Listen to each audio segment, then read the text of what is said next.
தேவன் பெரியவர். எவ்வளோ மக்கள் நம்புறீங்க உங்கள் தேவன் பெரியவர் என்று? கையை உயர்த்தி ஒரு அல்லேலூயா இன்னும் சொல்லுவோமா? பெரியவர் பெரிய காத்து செய்தார், செய்து கொண்டும் இருக்கிறார், செய்யவும் போகிறார். நம்மை ஆசீர்வதிக்கிறவர் தான் நம்முடைய தேவன், நம்மளை உயர்த்துகிறவர் தான் நம்முடைய தேவன். நீனும் நாங்களும் நன்றாக இருக்க வேண்டும் என்று தேவன் விரும்புகிறார். சந்தோஷமாக இருக்க வேண்டும் என்று தேவன் விரும்புகிறார். யாரை நம்புறீங்க?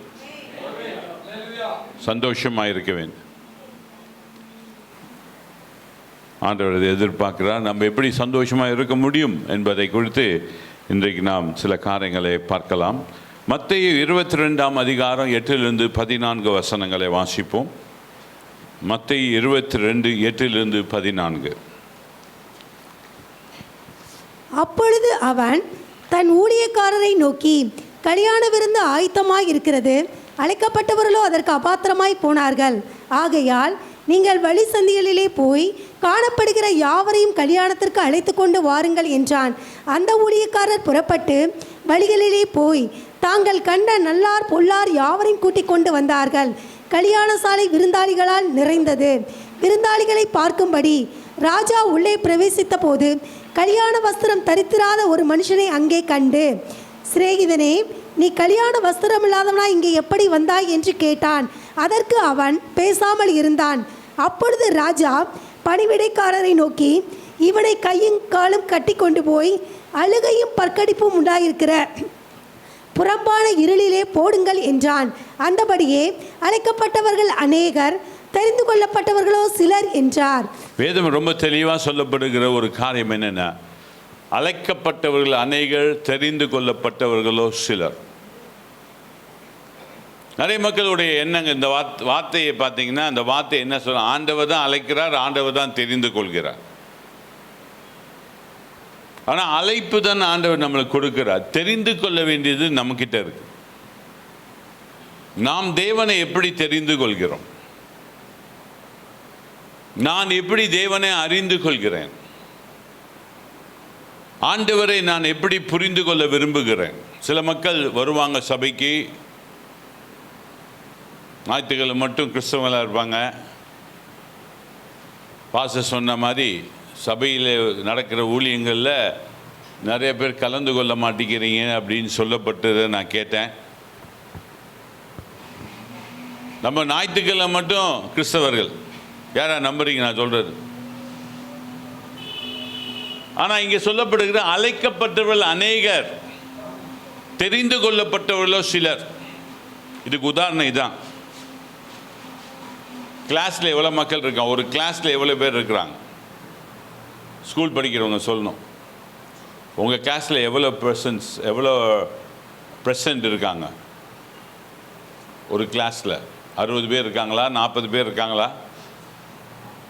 ஸ்கூல் படிக்கிறவங்க யார்? எவ்வளோ பேர் இருக்காங்க உங்கள் கிளாஸில்? 40, 47, 47 பேர் இருக்காங்க. அதில் எவ்வளோ பேர் ஒன்றா ஃபஸ்ட் ரேங்க்லேருந்து 10th ரேங்க் வராங்க?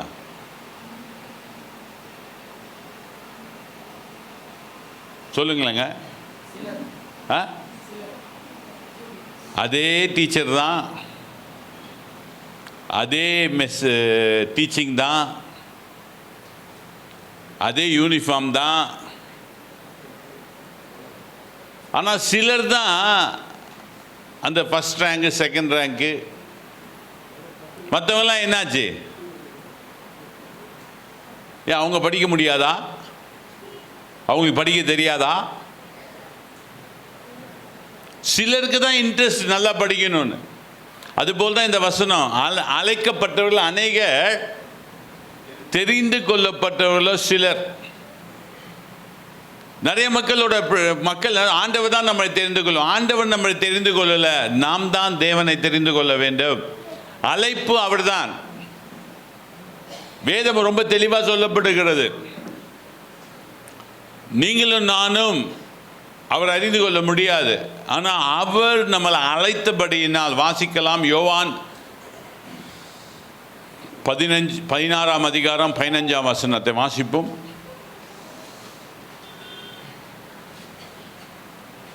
யோவான் 16:15. நீங்கள் என்னிடத்தில் அன்பாயிருந்தால் என் கற்பனைகளை கைக்கொள்ளுங்கள். யோவான் 16:15. பிதாவினுடையவைகள் யாவும் என்னுடையவைகள். அதனாலே அவர் தேவனிடத்தில் எடுத்து உங்களுக்கு அறிவிப்பார் என்றார். எவ்வளோ? 15:16 படிங்க. 15:16. நீங்கள் என்னை தெரிந்து கொள்ளவில்லை, 15:16. ஓகே. நான் உங்களை தெரிந்து கொண்டேன். நீங்கள் என் நாமத்தினாலே பிதாவை கேட்டுக்கொள்வது எதுவோ அதை அவர் உங்களுக்கு கொடுக்கத்தக்கதாக நீங்கள் போய் கனி கொடுக்கும்படிக்கும் உங்கள் கனி நிலைத்திருக்கும்படிக்கும் நான் உங்களை ஏற்படுத்தினேன். நல்ல கவனிங்க. இந்த இடத்துல ஆண்டவர் ரொம்ப தெளிவாக சொல்லப்படுகிறது. என்ன சொல்றார்? நீங்கள் என்னை தெரிந்து கொள்ளவில்லை, நான் உங்களை தெரிந்து கொண்டேன். அவள்தான். மத்தேயு 28:14 என்ன சொல்லப்படுகிறது? அழைக்கப்பட்டவர்கள் அநேகர், தெரிந்து கொள்ளப்பட்டவர்களோ சிலர். யார் யாருக்கு புரியுது? இன்னும் நிறைய மக்கள் டவுட் என்னன்னா, ஆண்டவர் என்னை தெரிந்து கொள்ளலை, ஆண்டவர் என்னை தெரிந்து கொள்ளலை. தெரிந்து கொள்ள வேண்டியது நீங்க தான்.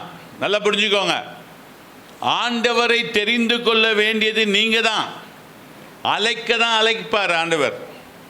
யாராக்கு புரியுது? நான் இங்க எல்லாம் அழைக்கப்பட்டிருக்கீங்க தானே? யார் தெரிந்து கொள்றா? யார் ஆண்டவரே நெருங்கி ஜீவிக்க விரும்புகிறாங்களோ அவங்க தான் தெரிந்து கொள்ளப்படுவார்கள். யாருக்கு புரிஞ்சது? தேவன் ஏன் பவுலை தெரிந்து கொண்டார் தெரியுமா? நல்லா பாருங்க. தேவனை எந்த சீஷனையும் சந்திக்க இயேசு வரலை, ஆனால் பவுலை சந்திக்க இயேசு வந்தார். ஏன் வந்தார்? வாசிக்கலாம். அப்போஸ்தலர் 9ஆம் அதிகாரம் 3, 4, 5 வசனங்களை வாசிங்க. அவன் பிரயாணமாய் போய் தமஸ்குவுக்கு சமீபித்த போது சடிதியிலே வானத்திலிருந்து ஒரு ஒளி அவனை சுற்றி பிரகாசித்தது. அவன் தரையிலே விழுந்தான். அப்பொழுது சவுலே சவுலே, நீ என்னை ஏன் துன்பப்படுத்துகிறாய் என்று. யார் ஃபர்ஸ்ட் பேசினா? பவுல் பேசினாரா? ஆண்டவர் பேசினாரா? ஆண்டவர் தான் பேசுறாரு. ஏன் பவுலோட பேசுறாரு?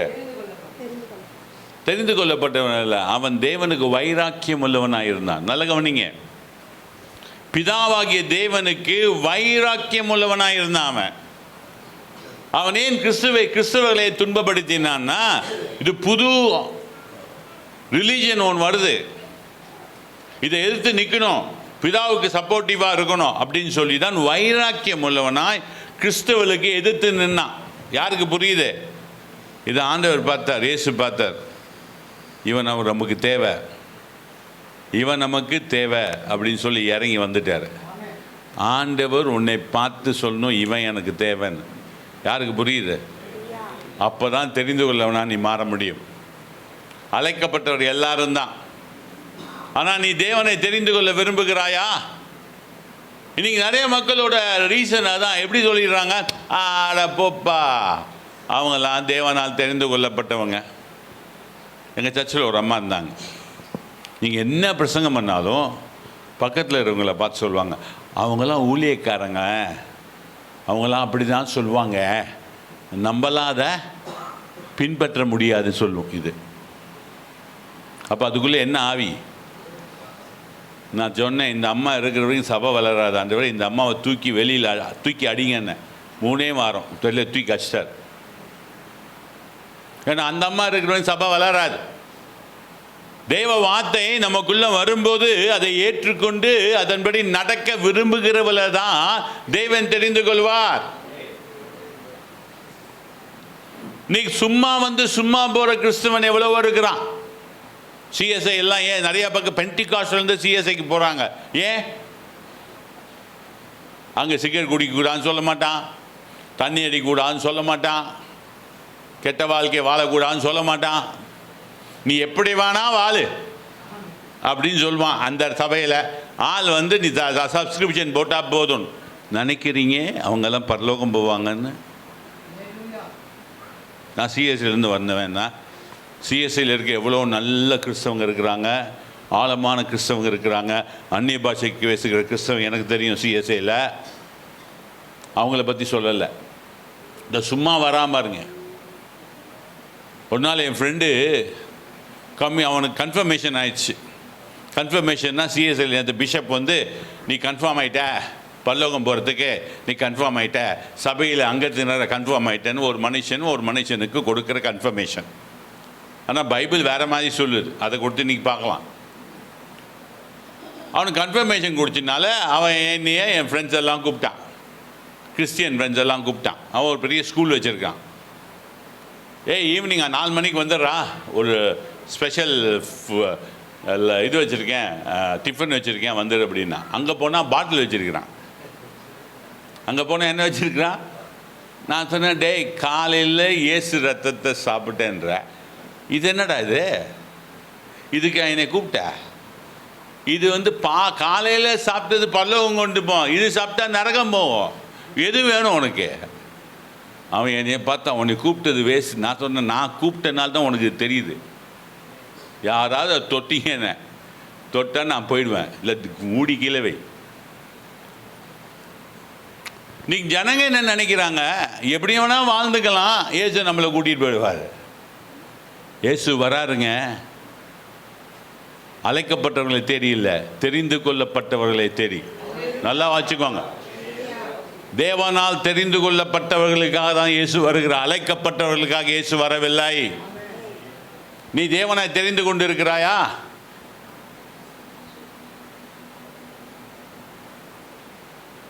பவுல் தான் சொல்றார், வாசிக்கலாம். பிலிப்பியர் 3ஆம் அதிகாரம் 8ஆம் வசனத்தை வாசிங்க.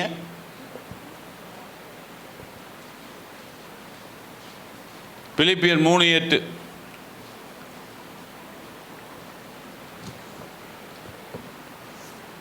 அது மாத்திரமல்ல என் கர்த்தராகிய கிறிஸ்து இயேசுவை அறிகிற அறிவின் மேன்மைக்காக எல்லாவற்றையும் நஷ்டம் என்று எண்ணிக்கொண்டிருக்கிறேன். அவங்க கிட்ட இருக்கிற எல்லாவற்றையும் நஷ்டம் என்று எண்ணிக்கொண்டிருக்கிறான். உங்க வாழ்க்கையில நிறைய காரியங்கள் நஷ்டம் என்று நீங்க விடுறீங்களா? ஆண்டவருக்காக வேலை விட மாட்டேங்கிறான், கல்யாணத்தை விட மாட்டேங்கிறான். இன்னைக்கு நிறைய ஜனங்க எப்படின்னா, நான் கிறிஸ்டியன் அப்படின்னு வாழ விரும்புகிறாங்க. நீ கிறிஸ்டியன் வாழ்ந்த பிரயோஜனம் இல்லை. இயேசு உன்னோடு இருக்கிறாரா? இயேசுவுக்கு பிள்ளையா நீ இருக்கிறாயா? இயேசு சொல்றதை உன்னால் கேட்க முடியுதா? நீ இயேசுவின் சீஷனா மாற விரும்புகிறாயா?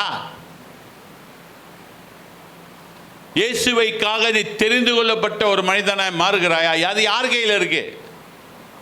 யோசிச்சு பாருங்க. ஸ்கூலில் படிக்கிற ஸ்டூடெண்ட்ஸை பற்றி யோசிக்கிறாங்க. அதே டீச்சர் தான், அதே புக்கு தான், அதே போர்டு தான், அதே ரூமு தான்.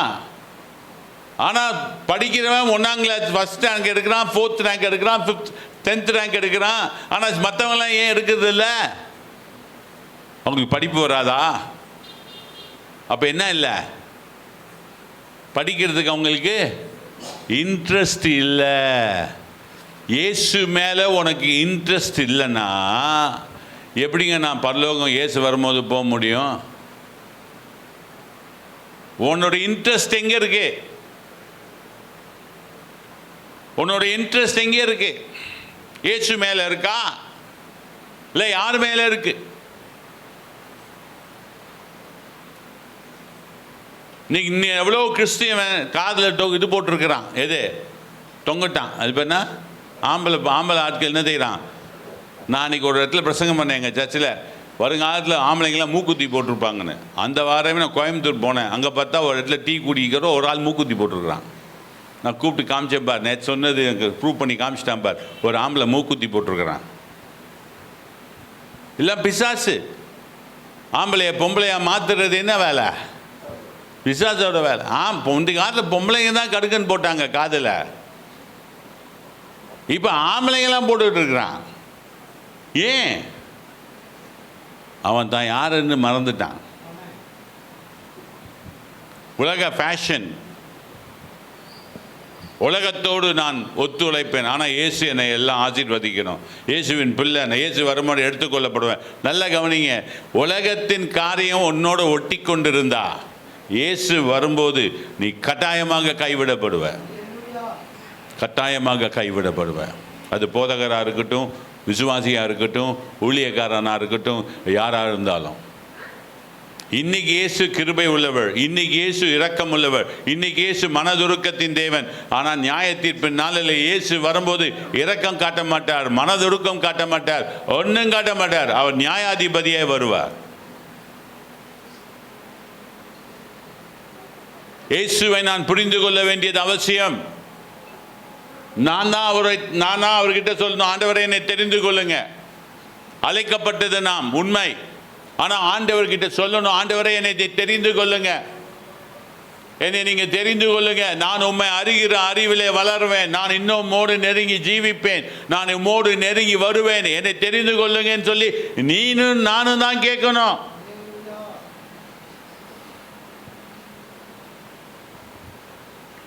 விசுவாசிகளால் நடக்கும் அடையாளங்கள் அவன, ஊழியக்காரர்களால் நடக்கும் அடையாளங்கள் சொல்லப்படல. மார்க் 16ஆம் அதிகாரம் 16ஆம் வசனத்தை வாசிங்க. மார்க் 16.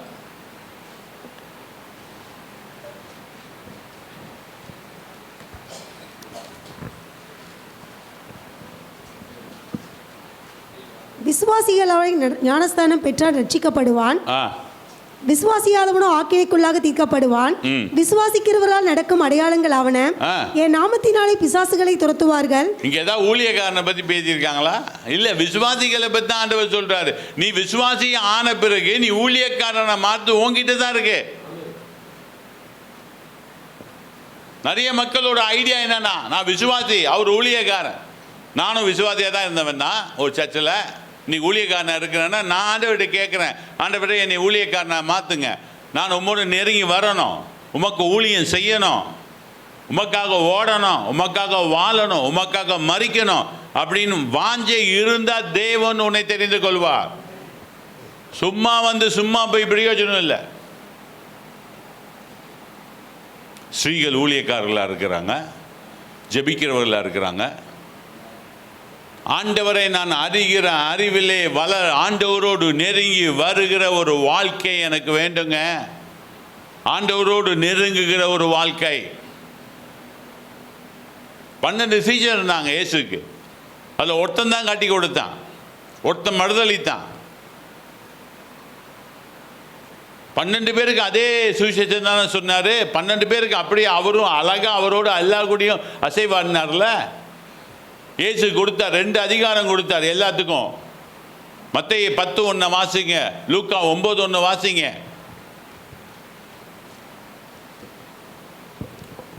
அப்பொழுது அவர் தம்முடைய 12 சீஷர்களையும் தம்மிடத்தில் வரவழைத்து அசுத்த ஆவிகளை துரத்தவும் சகல வியாதிகளையும் சகல நோய்களையும் நீக்கவும் அவர்களுக்கு அதிகாரம் கொடுத்தார். எப்ப கொடுத்தாரு? பரிசுத்தாய் வராத போதே அதிகாரம் கொடுத்துட்டாரு. யாருக்கு? சீஷர்களுக்கு. யாருக்கு? யூதாசுக்கு கொடுத்தாரா இல்லையா? யூதாசுக்கும் கொடுத்தாரு. பேதுருக்கு கொடுத்தாரா இல்லையா? பேதுருக்கும் கொடுத்தாரு. ஆனா யூதாஸ் காட்டி கொடுத்தான், பேதுரு மறுதளித்தான். பச்சைப்பாதம் இல்லாத ஆண்டவர்.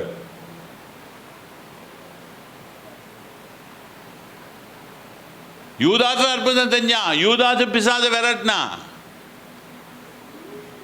ஆனா யூதாஸ் திருப்பி வந்து பணத்துக்கு ஆசைப்பட்டு என்ன போயிட்டான்? இயேசுவை காட்டி கொடுத்தான். அவன் எண்ணங்கள்லாம் வேற. இயேசு மறைஞ்சு போயிடுவார், இயேசு யாரும் பிடிக்க முடியாத எண்ணம் வந்துருச்சு அவனுக்கு.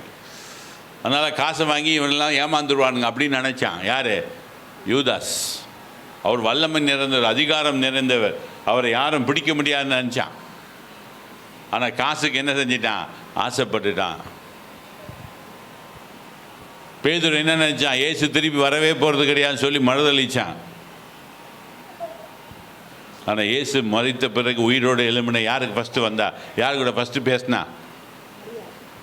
மரியாள் கூட பேசினார். யாரை வந்து மீட் பண்ண வந்தார்? பேதுருவை தான் மீட் பண்ண வந்தார். 3 வாட்டி கேட்குறா, என்னை நேசிக்கிறாயா, என்னை நேசிக்கிறாயா, என்னை நேசிக்கிறாயான்னு. அவன் வெறுப்படைஞ்சி உமக்கு எல்லாமே தெரியும்ட்டான். அருமையான சகோதரனே சகோதரியே, ஆண்டவர் எல்லாத்தையும் அழைத்து இருக்கா. தெரிந்து கொள்ளப்பட்டது ஆண்டவர் அல்ல, ஒன்றுகிட்ட இருக்கு. நீ தெரிந்து கொள்ளப்படுகிறவனாய் மாற முடியுமா? முடியாதா? நீ அவரை நீ அவரோடு நெருங்கி ஜீவிக்கிற ஒரு வாழ்க்கை வாழணும். நீ அவரை அறிந்து கொள்கிற அறிவிலே வளரணும். அவரோடு பழகணும், அவரோடு பேசணும். ஆண்டவரே நான் உமக்காக ஓடுவேன் என்று சொல்லணும்.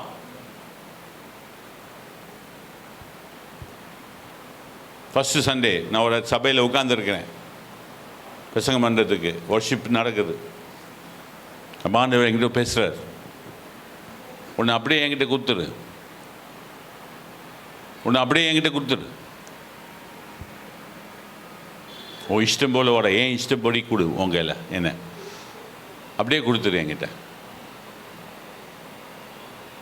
சாப்பாடை கம்மி பண்ணு, 2 தான் பேசினார். ஒன்று அப்படியே என் கையில் கொடுத்துரு, சாப்பாடை கம்மி பண்ணு. சாப்பாடை கம்மி பண்ணால் உயிர் அதிகமாக வாழலாம். சாப்பாடு அதிகப்படுத்திங்கன்னா சீக்கிரம் போயிடுவீங்க.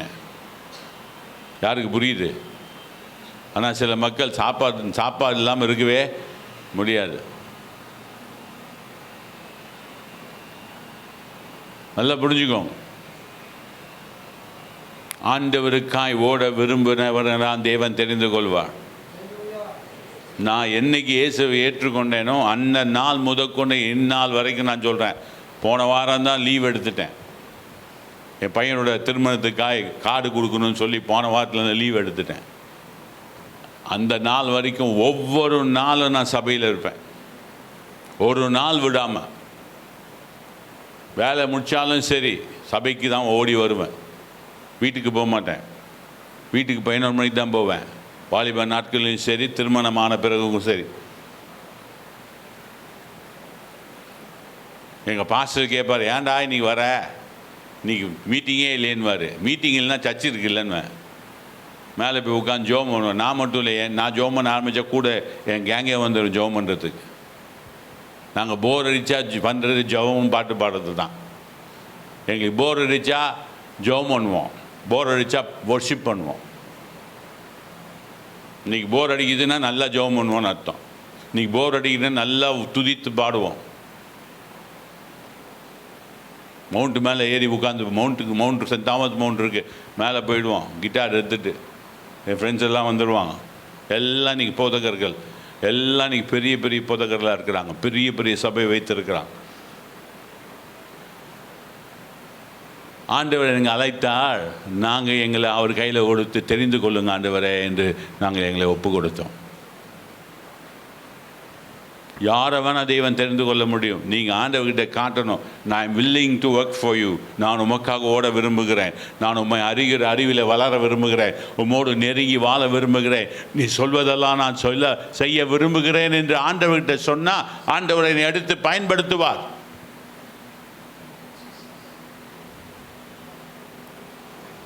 நீங்கள் விரும்புகிற விருப்பத்தை தான் ஆண்டவர் நிறைவேற்றுவார். அவருக்காக நீ ஓட விரும்பினீங்கன்னா அவரை அறிகிற அறிவிலே நீங்கள் வளர வேண்டியது அவசியம். 8ஆம் வசனத்தை வாசிங்க, மத்தேயு 22:8 வாசிங்க.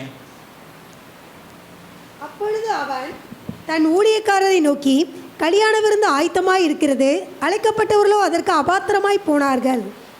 கல்யாண வீடு ஆயத்தமாக இருக்கிறது, அழைக்கப்பட்ட அபாத்திரம். யூதர்களை தேவன் அழைத்தார், யூதர்கள் அபாத்திரமாக போய்விட்டார்கள். ஆனால் கல்யாணம் விருந்து என்ன ஆயிடுச்சு? ரெடி ஆயிடுச்சு. அப்போ ஆண்டவர் என்ன, அந்த எஜமா என்ன சொல்றார்? வாசிங்க, அடுத்த வசனத்தை வாசிங்க. ஆகையால் நீங்கள் வழி சந்திகளிலே போய், நீங்க வழி சந்தி வீதிகளிலே போய் காணப்படுகிற யாவரையும், யாரையும் பார்க்குறீங்களோ கல்யாண விருந்திற்கு அழைத்து கொண்டு வாருங்கள் என்றான். கல்யாணத்துக்கு அழைத்து கொண்டு வாருங்கள். யார் அழைத்து கொண்டு வந்தாங்க? நல்லோர் பொல்லோர். நல்லோரையும் அழைத்தாங்க, பொல்லாதவனையும் அழைத்தாங்க. இல்லை நீங்கள் யாருன்னு தெரியாது. நீங்கள் பொல்லாதவனாக இருந்தீங்களா நல்லவனாக இருந்தீங்களா நமக்கு தெரியாது. ஆனால் 2 பேரையும் தேவன் அழைக்கிறார், நல்லோரையும் அழைக்கிறார், பொல்லாதவர்களையும் அழைக்கிறார். எதுக்கு? கல்யாண விருந்துக்கு. கல்யாண விருந்துக்கு அழைக்கணும். கல்யாண விருந்துக்கு போகணும்னா ஒரு ஆடை அணிந்திருக்க வேண்டும். நல்ல கவனிங்க, கல்யாணத்துக்கு அழைக்கப்பட்டவர்களுக்கு ஆடை கொடுக்கப்படுகிறது. என்ன ஆடை கொடுக்கப்படுகிறது? அதுதான் யோவான் 3ஆம் அதிகாரம் 3-5 வசனங்கள் சொல்லப்படுகிற ஒரு ஆடையை தேவன் அணிவித்தார். வாசிப்போம்.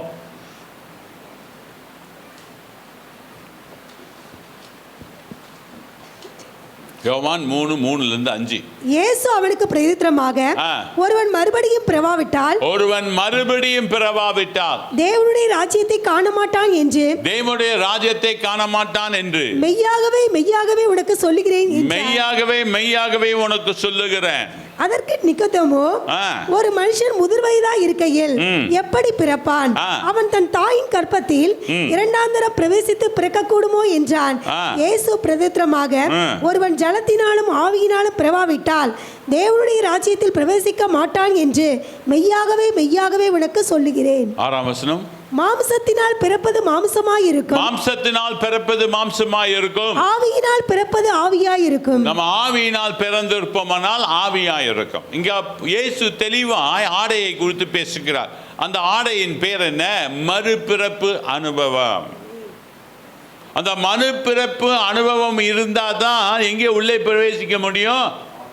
கல்யாண வீட்டுக்கு பிரவேசிக்க முடியும். அந்த மறுபிறப்பு அனுபவம் என்றால் என்ன? அதுக்கு என்ன அடையாளம்னா, ஒருவன் ஜலத்திலும் பிறந்திருக்க வேண்டும், ஆவியிலும் இன்னைக்கு சபையில் ஜலத்தில் பிறந்து இருக்கிறவங்கலாம் இருக்கிறாங்க, ஆனால் ஆவியில பிறந்து இருக்கிறவங்க கம்மி. நல்லா புரிஞ்சுக்கோங்க. தேவர் ராஜ்யத்துக்குள்ளே நான் பிரவேசிக்க வேண்டும் என்றால், கல்யாண விருந்துக்கு நான் அழைக்கப்பட்டவனாக இருந்தாலும் நான் கல்யாண வீட்டுக்குள் நுழைய வேண்டும் என்றால் ரெண்டு விதமான காரியங்களை எனக்குள்ளே இருக்கணும். ஒன்று தண்ணீரால் மூழ்கப்பட்டிருக்கிறோம், ரெண்டாவது ஆவியிலே பிறந்திருக்க வேண்டும். அன்னைக்கு என்னுடைய கசின் சிஸ்டர் வீட்டுக்கு போனேன் கார்டு கொடுக்க. அவங்க பிரதரன் குரூப். நான் உள்ளே போனேன், எங்கள் கசின் சிஸ்டர் பார்த்தேன், சேடாக இருக்கிறான். நல்ல வார்த்தை கொடுக்கவங்க தான், நல்ல ஆவிக்குரிய மக்கள் தான். அவள் பொண்ணை பார்க்குறேன், அவளும் சேடாக இருக்கா. அப்போ நான் சொன்னேன், நீங்கள் 2 பேரை பார்த்தா கிறிஸ்தவங்களாகவே தெரியல, ஏன்னா உங்களுக்கு உதவி செய்ய ஆவியானவர் இல்லை. அதான் பார்க்குறேன். நீங்கள் அந்நிய பாஷையை நம்ப மாட்டீங்க, ஆனால் இப்போ நான் உங்களுக்கு அந்நிய பாஷையினால் தான் ஜெபம் பண்ண போகிறேன் அப்படின்னு சொல்லி அந்நிய பாஷையிலே ஜெபம் பண்ண. அவங்க நல்ல வார்த்தை அறிந்தவங்க தான், ஆனால் அவங்களுக்கு என்ன இல்லை? உதவி செய்வதற்கு யார் இல்லை? பரிசுத்த ஆவியானவர் அவங்களுக்குள்ளே இல்லை. எனக்குள்ளே ஏன் இயேசு நீ ஜலத்திலும் பிறக்கணும் ஆவியிலும் பிறக்கணும்னா, ஜலம் என்பது தேவ வார்த்தையை குறித்ததாக இருக்கிறது. நீ உலகத்துக்கு மறித்து நீதிக்கு பிழைக்கும்படியாக எழுந்திருக்கிற, அதான் ஞானஸ்தானம்.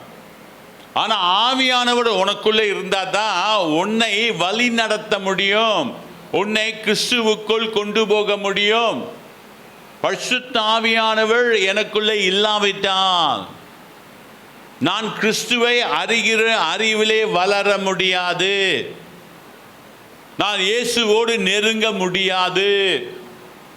இயேசுவை தூரத்தில் இருந்து தான் எனக்கு தெரியும், இயேசுவோடு நெருங்கி வாழ எனக்கு முடியாது. அதனால தான் ஆண்டவர் சொல்ற, ஆடையை அணிந்திருக்க வேண்டும். எத்தகைய ஆடையை? நீ ஜலத்தினாலும் பிறந்திருக்க வேண்டும், ஆவியினாலும் பிறந்திருக்க வேண்டும். நிறைய மக்கள் ஆவியிலே பிறப்பது கிடையாது. ஏன் ஆவியிலே பிறப்பது கிடையாதுன்னா, கேட்கிறது கிடையாது. You don't ask Jesus for the Holy Spirit. பரிசுத்த ஆவியானவர் எனக்குள்ளே வர வேண்டும் என்று யாரும் கேட்கிறது கிடையாது. உண்மையா தேவன் கிட்ட கேட்டீங்கன்னா பரிசுத்த ஆவியானவர் தரேன்னு சொல்லி இருக்கிறார். வாசிக்கலாம், லூக்கா 11ஆம் அதிகாரம் 13ஆம் வசனம்.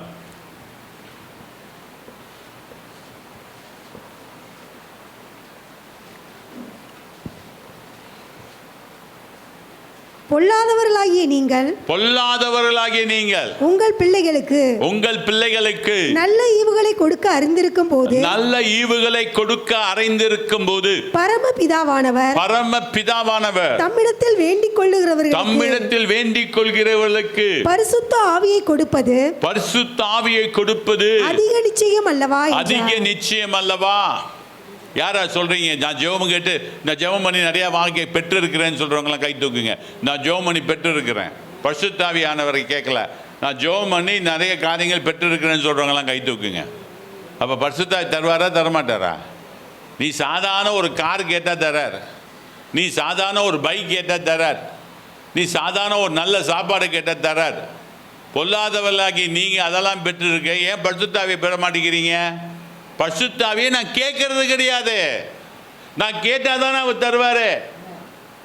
ரட்சிப்பு இலவசம், ரட்சிப்பு இலவசம், பரிசுத்தாவி இலவசம் கிடையாது. பரிசுத்தாவி கேட்டால் தான் தருவார். யாருக்கு புரியுது நான் சொல்றது? தேவன் வைத்திருக்கிற அந்த ராஜ்யத்துக்குள்ளே நான் பிரவேசிக்க வேண்டும் என்றால் நான் ஜலத்தினாலும் பிறந்திருக்க வேண்டும், ஆவியிலே பிறந்திருக்க வேண்டும். இதான் ஆடை, இதான் ரட்சிப்பு, இதான் மறுபிறப்பு அனுபவம். ரெண்டுத்துல ஏதாவது ஒன்று தான் வச்சிருந்தீங்கன்னா மறுபிறப்பு அனுபவம் உங்களுக்குள்ள இல்லைன்னு அர்த்தம். நான் ஜலத்தில் மட்டும்தான் ஞானஸ்தானம் எடுத்திருக்கேன், ஆவியில ஞானஸ்தானம் எடுக்கலைன்னா உங்களுக்கு மறுபிறப்பு இல்லை. மறுபிறப்பு வேணும்னா எனக்கு 2 வரணும். இப்போ நான் டெய்லர்கிட்ட போகிறேன், டெய்லர் எனக்கு பேண்ட் தைச்சிட்டாரு, ஆனால் போட்டால் ஒரே ஒரு சைட் தான் கால் இருக்குது, இன்னொரு சைட்டில் கால் இல்லை. நான் அந்த பேண்ட்டை வாங்கிட்டு வருவேன்னா வாங்கிட்டு வர மாட்டேனா? நான் டெய்லரை பார்த்து கேட்பேன், என்னையா பேண்ட்டு தைக்க சொன்னால் ஒரு காலுக்கு தான் தைச்சிருக்கேன், என்ன நான் நொண்டியா, நான் இந்த கால் இல்லாமையா இருக்கு அப்படின்னு கேட்பேனா கேட்க மாட்டேனா?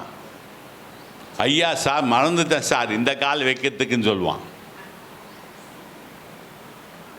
அதுபோல தான் நீ மறுபிறப்பு அனுபவம் பெற்றிருக்குன்னா 2 வேணும், 2 வேணும். ஜலத்திலும் பிறந்திருக்கணும், ஆவியிலும் பிறந்திருக்கணும். இதுதான் ஆடை. இந்த ஆடை உனக்கு இல்லாவிட்டால், இந்த ஆடை உன் வாழ்க்கையில் இல்லாவிட்டால் தேவனுடைய ராஜ்யத்துக்குள்ளும் தேவன் உனக்காக வைத்திருக்கிற அந்த பந்திக்குள்ளும் திருமண விருந்துக்குள்ளும் நீ கலந்து கொள்ள முடியாது. யாருக்கு புரியுது? யூதர்கள் வரலன்ட்டாங்க. யூதர்கள் சொல்லிட்டாங்க, நாங்கள் வர முடியாது, நாங்கள் இன்னும் பழைய ஏற்பாட்டு காலங்களில் இருப்போம், இயேசுவை ஏற்றுக்கொள்ள முடியாது, அந்த விருந்துக்கு நாங்கள் வரமாட்டோன்ட்டாங்க.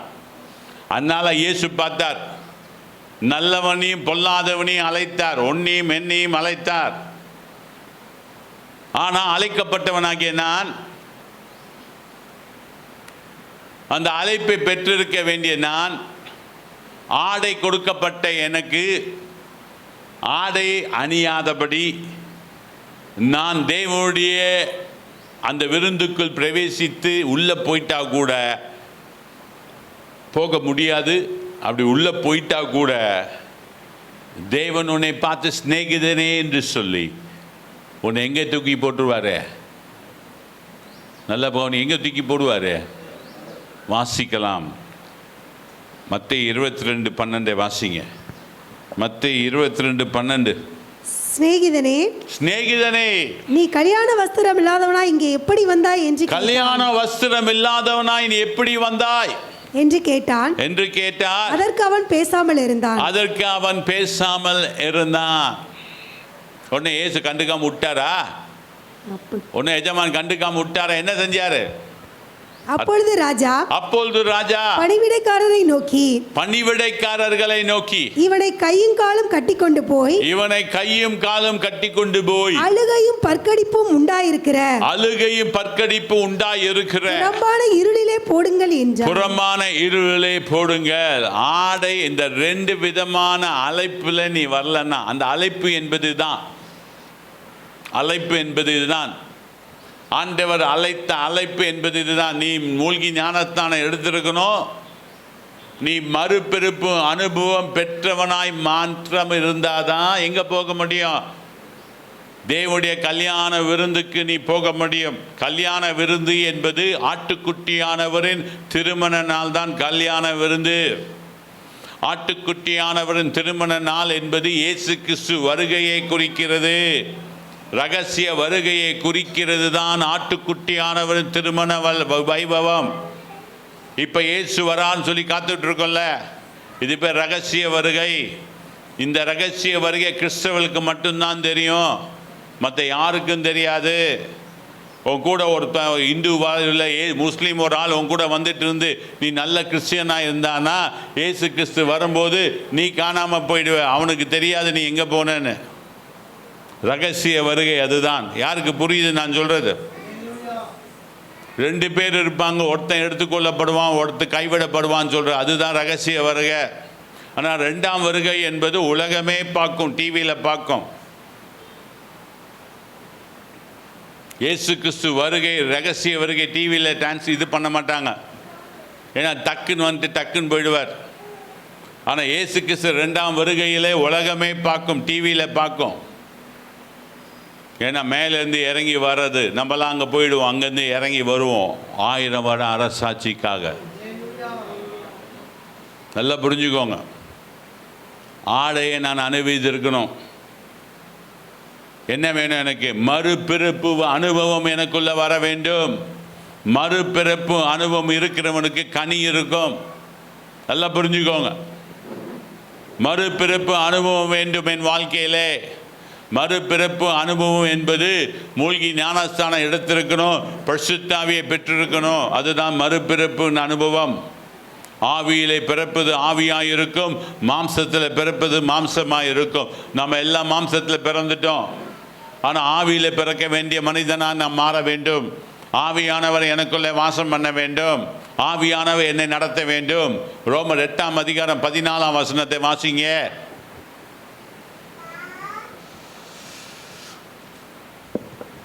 நாம் தேவனுடைய பிள்ளைகளாய் இருக்கிறோம் என்று ஆவியானவர் தாமே நம்முடைய ஆவியுடனே கூட சாட்சி கொடுக்கிறார். 8:14. ரோமர் 8:14. மேலும் எவர்கள் தேவனுடைய ஆவியினாலே நடத்தப்படுகிறார்களோ, யார் தேவ ஆவியினால் நடத்தப்படுகிறார்களோ அவர்கள் தேவனுடைய புத்திரராய் இருக்கிறார்கள். அவர்கள் தேவனுடைய புத்திரராய் இருக்கிறார்கள். நல்லா புரிஞ்சுக்கோங்க. If you want to be the child of God, நீங்கள் தேவனுடைய பிள்ளையாய் மாறணும் என்று நீங்கள் நினைப்பீர்களானால், யார் இயேசுவின் பிள்ளையா இருக்கணும்னு ஆசைப்படுறீங்க, அப்போ ஆவியானவரை நடத்தப்படணும். யோவான் 1ஆம் அதிகாரம் 12ஆம் வசனத்தை வாசிங்க. யோவான் 1:12.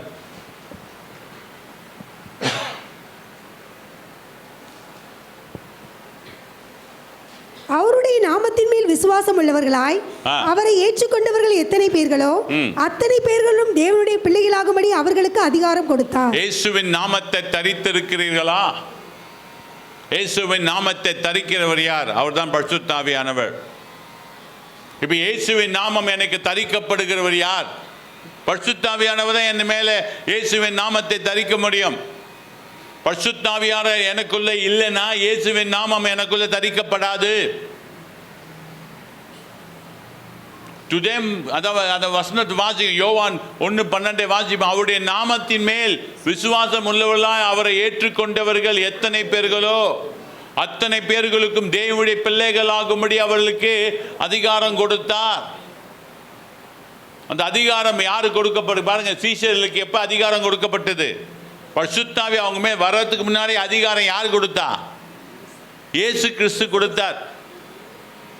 புரிஞ்சுதா? யார் யாருக்கு புரியுது?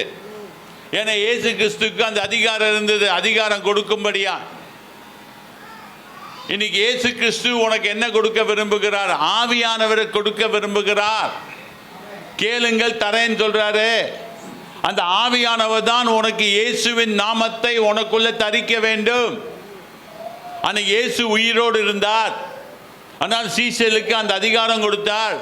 இன்னைக்கு இயேசு பரலோகத்தில் இருக்கிறார். இங்க இருக்கிற ஒரு பரிசுத்த ஆவியானவர், அவர் உனக்கு அதிகாரம் கொடுக்கணும்னா அவரை நீ ஏற்றுக்கொண்டாதான் அவர் நாமம் உனக்குள்ள வரும். யாருக்கு புரியுது நான் சொல்றது?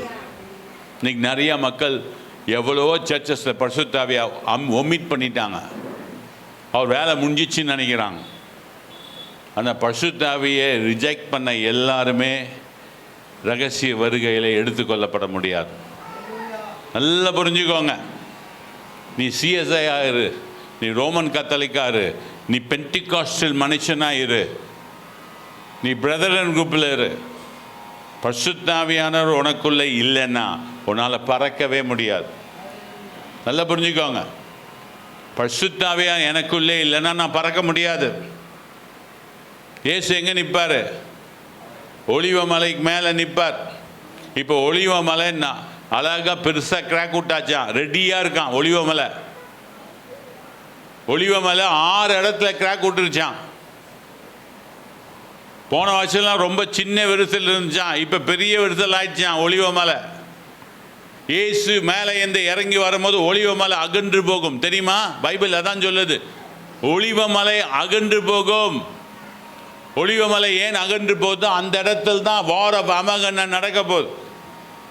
7 வருஷத்துக்கு அப்புறம் அதே இடத்துல ஒரு பெரிய யுத்தம் நடக்கும். ஒலிவமலம் இருந்த இதே இடத்துல ஒரு பெரிய யுத்தம் நடக்கும். அன்னைக்கு அந்த இயேசு வரும்போது ஒலிவமலை இருக்காது, ஒலிவமலை அகன்று போகும். இயேசு ஒலிவமலை போய் நிற்க போறது கிடையாது. அந்த இடம் ஒரு வனாந்தரமா மாறப்போகுது இயேசு வரும்போது. இயேசு ஒலிவமலையிலிருந்து தான் மேலே போனார், ஞாபகம் இருக்கா? அப்போஸ்தலர் 1ஆம் அதிகாரம் 11ஆம் வசனத்தை வாசிங்க.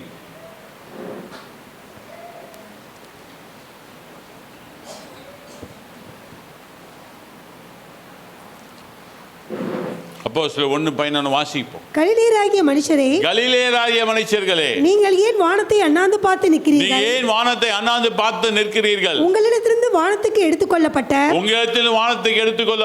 இந்த இயேசுவானவர் எப்படி உங்கள் கண்களுக்கு முன்பாக வானத்துக்கு எழுந்தருளி போனாரோ அப்படியே மறுபடியும் வருவார் என்றார்கள். அப்படியே அதே இடத்துல மறுபடியும் திரும்பி வருவார். இப்போ நான் ஒலிவமலை போய் காத்திருக்கணும்னு அவசியம் இல்லை. இயேசு ஒலிவமலை பக்கத்தில் வந்து நின்றுட்டாருன்னா, நான் வேலைச்சேரியில் இருக்கேன், வேலைச்சேரியிலேருந்து சரக்குன்னு பறப்பேன் எங்கே? ஒலிவமலைக்கு. ஆட்டோமேட்டிக்காக அந்த பறக்கிறதுக்கு எனக்கு உதவி செய்கிறவர் யார் தெரியுமா? பரிசுத்த ஆவியானவர். அந்த பரிசுத்த ஆவியானவர் எனக்குள்ளே இல்லைன்னா இயேசு வந்ததும் எனக்கு தெரியாது, இயேசு போகிறதும் எனக்கு தெரியாது. கிறிஸ்தவனாகவே இருப்பான். சிஎஸ்ஐ இன்னும் கைத்தட்டி சொல்லும், இயேசு வந்தார்னு சொல்கிறாங்க, நமக்கெல்லாம் தெரியல. உங்களுக்கு தெரியாதுங்க, பரிசுத்த ஆவி இல்லைன்னா உங்களுக்கு தெரியாது, இயேசு வர்றது தெரியாது. இயேசு போன பிறகு தான் பரிசுத்த ஆவி வந்தார் இல்லை? பைபிள் அப்படி தானே சொல்றது. இயேசு போன பிறகு தான் யார் வந்தா? பரிசுத்த ஆவி. இயேசு வந்தா யார் போகணும்? இயேசு வந்தா யார் போகணும்? பரிசுத்த ஆவியானவர் போகணும். அப்ப உனக்குள்ள இருக்க பரிசுத்த ஆவியா உன்னை கொண்டு போவார். யாருக்கு புரியுது? நல்லா புரிஞ்சுக்கோங்க. பரிசுத்த ஆவி இல்லாம நீ கிறிஸ்துவை அறிந்து கொள்ள முடியாது. பரிசுத்த ஆவி இல்லாம நீ மேலே வர முடியாது, எழும்ப முடியாது, பறக்க முடியாது. வாசிக்கலாம். எபிரேயர் 12ஆம் அதிகாரம் 1ஆம் 2ஆம் வசனத்தை வாசிப்போம்.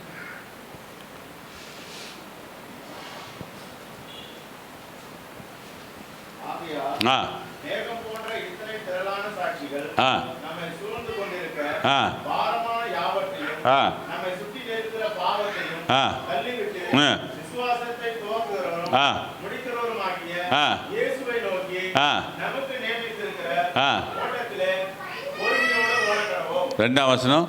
அவர் நம் முன் வைத்திருந்த சந்தோஷத்தின் பொருட்டு அவமானத்தை எண்ணாமல் சிலுவையை சகித்து தேவனுடைய சிங்காசனத்தின் வலது பாரிசத்தில் வீற்றிருக்கிறார். பாருங்க, விசுவாசத்தை தொடக்கிறவரும் விதிக்கிறவருமாகிய ஆண்டவரை நோக்கி நாம் என்ன செய்யணும்? மேலே என்ன செய்யணுமா? அவரை பின்தொடர வேண்டியது அவசியம். இப்போ ஆண்டவர் விசுவாசத்தையும் துவக்கவரையும் நோக்கி நாம் பின் செல்லணும்னா எனக்கு என்ன வேணும்? ஆவியானவர் எனக்குள்ளே வேண்டும். என்னை துவக்கிறவரும் முடிக்கிறவருமாகிய ஆவியானவர் எனக்கு வேண்டும். விசுவாசத்தை துவக்கிறவரும் முடிக்கிறவருமாகிய இயேசு எனக்கு கட்டாயமாக வேண்டியது அவசியமாக இருக்கிறது. பரிசுத்த ஆவி இல்லாமல் நீ தேவனை அறிந்து கொள்ள முடியாது. யார் இந்த ஆவியானவர்? யார் இந்த ஆவியானவர்? வாசிக்கலாம். கலாத்தியர் 4ஆம் அதிகாரம் 6ஆம் வசனம்.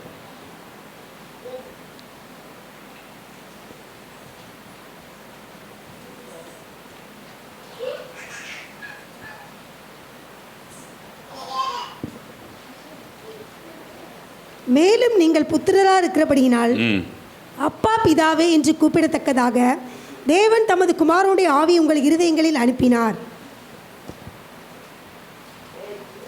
வேதம் ரொம்ப தெளிவாக சொல்லப்படுகிறது பாருங்க. என்ன வசனம் படிச்சீங்க? மேலும் நீங்கள் புத்திரராய் இருக்கிறபடியினால், மேலும் நீங்கள் புத்திரராய் இருக்கிறபடியால் அப்பா பிதாவே என்று கூப்பிடத்தக்கதாக, அப்பா பிதாவே என்று கூப்பிடத்தக்கதாக தேவன் தமது குமாரனுடைய ஆவியை, ஆவியானவர் யாரு? குமாரனுக்குள்ளே இருந்த ஆவியானவர் தான் உனக்குள்ளே இருக்கிறார். குமாரனை நடத்தின அதே ஆவியானவர் தான் உனக்குள்ள நடத்துகிறார். அப்ப அவரை நடத்தினவர் தான் உனக்குள்ளே இருக்க விரும்புகிறார். அந்த ஆவியானவர் தான் நான் ஏற்றுக்கொள்ள வேண்டும். அந்த ஆவியானவர் இருந்தால் தான் நான் பறக்க முடியும். அந்த ஆவியானவர் இருந்தால் தான் நெருங்கி வாழ முடியும்.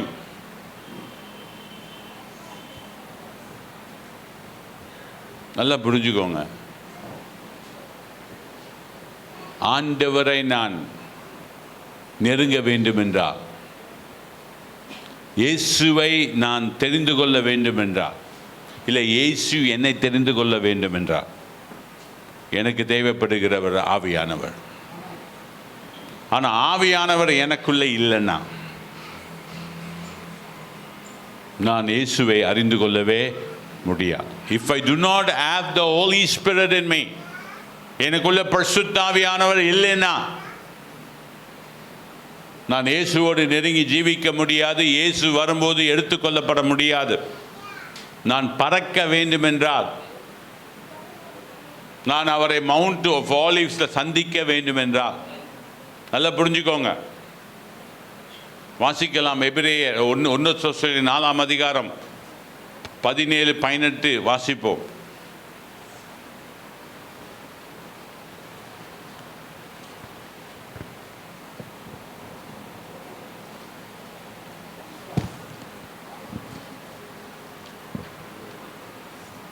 பின்பு உயிரோடு இருக்க நாமும் கர்த்தருக்கு எதிர்கொண்டு போக மேகங்கள் மேல் அவர்களோட கூட ஆகாயத்தில் எடுத்துக்கொள்ளப்பட்டு இவ்விதமாய் எப்பொழுதும் கர்த்தரோட கூட இருப்போம். நல்லா புரிஞ்சுக்கோங்க. இங்க என்ன சொல்லப்படுகிறது? இயேசு எங்க இருக்கிறாரா? அந்த வசனத்தை ரொம்ப அழகா சொல்லப்படுது. பின்பு உயிரோடு இருக்கும் நாமும் கர்த்தருக்கு எதிர்கொண்டு போக மேகங்கள் மேல் அவர்களோடு கூட ஆகாயத்தில் எடுத்துக்கொள்ளப்பட்டு. நாம் எங்கே இருக்கிறோம்? பூலோகத்தில் இருக்கிறோம். ஆகாயத்துக்கு போனா என்ன செய்யணும்? பறக்கணும். நான் ஆகாயத்துக்கு எடுத்துக்கொள்ளப்பட்டு இவ்விதமாய் எப்போதும் கர்த்தரோடு, நான் பூலோகத்தில் இருக்கிறேன். நான் இயேசு பூலோகத்துக்கு தொட போறது கிடையாது. இயேசு மவுண்ட் ஆஃப் ஆலிவ்ஸ் மேலே நிற்க போறார். நான் இங்கேருந்து உயிரோடு இருக்கிறேன். நான் மரித்து போயிருந்தேன்னா முதலாவது அவங்க ஏந்திருப்பாங்க. அப்ப எனக்கு எல்லாம் மரித்தவன் ஏந்திரிக்க மாட்டான். பரிசுத்தாவியை பெற்று அவனுக்குள்ள தெய்வ வித்து, பரிசுத்தாவின் வித்து அவனுக்குள்ள இருக்கிறவன் மட்டும்தான் ஏந்திரிப்பான். எல்லாம் ஏஞ்சிடுவாங்கன்னு நினைக்காதீங்க. எல்லா கிறிஸ்தவனையும் ஏஞ்சிடுவான்னு நினைக்காதீங்க. பரிசுத்தாவி பெற்றவன் மட்டும்தான் ஏந்திரிப்பான். அப்ப நிறைய பேர் விடப்படுவாங்க. ஆமா, பைபிள் பிரகாரம் அதுதான். அதுக்கு தானே சர்ச்சை வச்சு நடத்துறாங்க. சர்ச்சை ஏன் வச்சிருக்காங்க? உங்களுக்கு சொல்லி தரத்துக்கு. இதெல்லாம் சொல்லி தராதவன் விடப்பட்டுருவான். அவன் போதகராக இருக்கலாம். நிறைய போதகர் விடப்படுவாங்க. ஏன் விடப்படுவாங்க? அவங்க பைபிளில் பிரசங்கம் பண்ணலை, அவங்க இஷ்டத்தை பிரசங்கம் பண்ணாங்க. நல்லா புரிஞ்சுக்கோங்க. இப்போ உதாரணத்துக்கு ஒரு சர்ச்சில் 100 பேர் இருக்கிறாங்க. அந்த சர்ச்சு 20 பேர் தான் எடுத்துக்கொள்ளப்படுறாங்களா? மீதி எவ்வளோ பேர் விடப்படுறாங்க? அப்போ அவங்க நடத்துறதுக்கு யார் வேணும்? அந்த போதகர் வேணும். இல்லை, அந்த போதகர் விடப்படுவார். இயேசு வரும்போது சபையில் 75% பறந்துச்சுன்னா போதகரும் பறப்பார். சபையில் 20% தான் பறக்குதுன்னா போதகர் விடப்படுவாங்க. போதகர் ஒய்ஃப் போயிடுவாங்க. போதகர் பிள்ளைங்கள்லாம் போயிடுவாங்க. போதகர் விடப்படுவார். ஏன்? அந்த 7 வருஷம் அந்த போதகர், அந்த மக்களை நடத்த வேண்டியது போதகர் தேவை. புரிஞ்சுதா? யார் யாருக்கு புரியுது? சும்மா நிறைய மக்கள் சர்ச்சை ஆரம்பிக்கணும். எனக்கு ஒரு சான்ஸ் கொடுக்க மாட்டீங்களா பிரதர்? எனக்கு ஒரு சான்ஸ் கொடுக்க மாட்டீங்களா பிரதர்? நீ இயேசுக்கிட்ட வந்தால் உனக்கு ஆட்டோமேட்டிக்காக சான்ஸ் வரப்போகுது. என்னை யாராவது கூப்பிட்டு சான்ஸ் கொடுத்தாங்களா? இல்லை. நல்லா கவனிச்சுக்கோங்க. நான் எப்படி பிரசங்கம் பண்ண ஆரம்பித்தேன்னு கேளுங்க. இயேசுவை ஏற்றுக்கொண்டேன். ஆண்டவர் சொன்னார், வாயை மூடிக்கிட்டு சும்மா இருந்தார். என்ன சொன்னார்? யார் அந்த குழந்தை? கொஞ்சம் குழந்தைய கொஞ்சம் கொண்டு போங்க. இயேசு என்னை பார்த்து சொன்னார், வாயை மூடிக்கிட்டு இரு, நான் சொல்கிற வரைக்கும்னாரு. சாட்சி கூட சொல்ல மாட்டேன். நான் என்ன செய்ய மாட்டேன்? சாட்சி கூட சொல்ல மாட்டேன். 2.5 வருஷம் ஆச்சு. எல்லாம் சாட்சி சொல்லி ஆண்டவர் பர்மிஷன் கொடுக்கல. வாயை மூடிக்கிட்டு சும்மா இருந்துட்டார். ஸ்டார்டிங்கிலே நீ வளர்ந்துற வரைக்கும் பேசக்கூடாதுன்ட்டார். ஒரு நாள் என் சொப்பனத்தில் காமிச்சார் ஆண்டவர், இன்னிலேருந்து நீ பிரசங்கம் பண்ணலான்ட்டார். என்னையிலேருந்து அந்த சொப்பனத்தில். அது என் பர்த்டே, அது என் பிறந்த நாள் அன்னைக்கு சொன்னார், நீ இன்னிலேருந்து நீ பிரசங்கம் பண்ணலான்னு. நான் எந்த பாஸ்டர்கிட்ட போய் எனக்கு பிரசங்கம் பண்ணலாம் கேட்கல. எங்கள் பாஸ்டர் வந்தார், பால் நான் வெளியில் போகிறேன், அந்த வெனஸ்டே மீட்டிங் போய் நீ எடுத்துரு. இது வரைக்கும் சொல்லாத பாஸ்டர் என்னை பார்த்து சொல்கிறாரு, வெனஸ்டே மீட்டிங் நீ போய் ப்ரீச் பண்ணிடுறா, என்னைய பிரசங்கம் பண்ண சொல்கிறீங்களா? ஆமாடா, நீ தான், you have to go and speak preach today அப்படின்னார். என்னடா பிரசங்கம் பண்ணுறதுன்னு யோசித்தேன். 1:3 தான் பிரசங்கம் பண்ணேன். ஃபஸ்ட்டு மெசேஜ் 1.5 மணி நேரம் பிரசங்கம் பண்ணிட்டேன். எவ்வளோ நேரம்? 1.5 மணி நேரம். அங்கே இருக்கிறவங்களாம் என்னை பார்க்குறானுங்க. யாரும் என்னை கேள்வி கேட்கல, நிறுத்துங்கன்னு யாரும் சொல்லலை. அந்த வீட்டு ஆள் வந்து ஜேம்ஸ், அவர் பேர். அவர் வந்து டைம் பார்க்குற மனுஷன், சிஎஸ்ஐயில் இருக்கிற மனுஷன். அவர் கேட்குறாரு, முடிச்சிட்டியா நீன்னு கேட்டார். How you finished it? Yes, we want to continue, you கண்டினியூன்றாரு. எவ்வளோ? 1 hour தான் பிரசங்கம் பண்ணாங்க டைமு, ஆனால் 1.5 hour முடித்தேன். அவர் கேட்குறாரு, யூ வாண்ட் டு கண்டினியூன்றார். நாங்கள் அங்கேருந்து 1000 லைட்ஸ்ன்னு திருப்பி மவுண்ட்லேருந்து வீட்டுக்கு போனோம். நல்லா புரிஞ்சுக்கோங்க. யாருக்கிட்டையும் நான் போய் கேட்கல எனக்கு பிரசங்கம் பண்ணிட்டு வரேங்கன்னு. ஆண்டவர் என்கிட்ட சொல்லி தான் நான் பிரசங்கம் பண்ணுறேன். புரிஞ்சுக்கிட்டீங்களா? யாருக்கு புரியுது? இன்றைக்கி நிறையா மக்கள் என்ன எப்படின்னா, நான் பைபிள் காலேஜ் படிச்சுட்டேன், இது பிடிச்சிட்டேன், எனக்கு பிரசங்கம் பண்ண சான்ஸு. நீ யாருக்கிட்டையும் பிரசங்கம் பண்ணுற சான்ஸ் கேட்காத. ஆண்டவரை நீ நெருங்கிட்டீங்கன்னா ஆட்டோமேட்டிக்காக உனக்கு சான்ஸ் வரும். யாருக்கு புரியுது? ஒரு சர்ச்சுக்கு நான் போகிறேன். அந்த சர்ச்சில் ஒரு பையன் இருக்கான். ஐயா, நீங்கள் 3 சபை வச்சுருக்கீங்களே, ஏதாவது ஒரு சபையை கொடுங்க எனக்கு. ஏன்யா அச்சு நாசம் பண்ணுறதுக்கா கேட்குறாரு. நிறைய மக்களுக்கு என்ன, புல்பிட்டில் உட்காரணும். புல்பிட்டில் உட்காருன்னா தப்பு கிடையாது, உட்காருங்க. ஆனால் தேவன் அலோவ் பண்ணாரா? தேவன் உனக்கு கொடுத்தாரா? நீ தேவனோடு வளர்றியா? தேவனோடு இருக்கிறையா? பரிசுத்த ஆவியானவர் உனக்குள்ள அசைப்படுகிறாரா?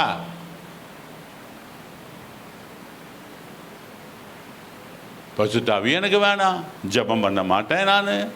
ஆனால் எனக்கு இடம் மட்டும் நான் வேணும், பாட்டு பாடுவேன், நான் ஒரு பிரசங்கம் பண்ணுவேன். நாங்கள் 2 கேள்வி கேட்டால் உன் பிரசங்கத்தில் நீ ஆட்டோமேட்டிக்காக கீழே இறங்கி வந்துடுவேன். எந்த கேள்விக்கும் பதில் சொல்கிறதுக்கு உனக்கு என்ன இருக்கணும்? ரெடியாக இருக்கணும். இயேசுக்கிட்ட கேள்வி கேட்டாங்க. இயேசு பதில் சொன்னாரா இல்லையா?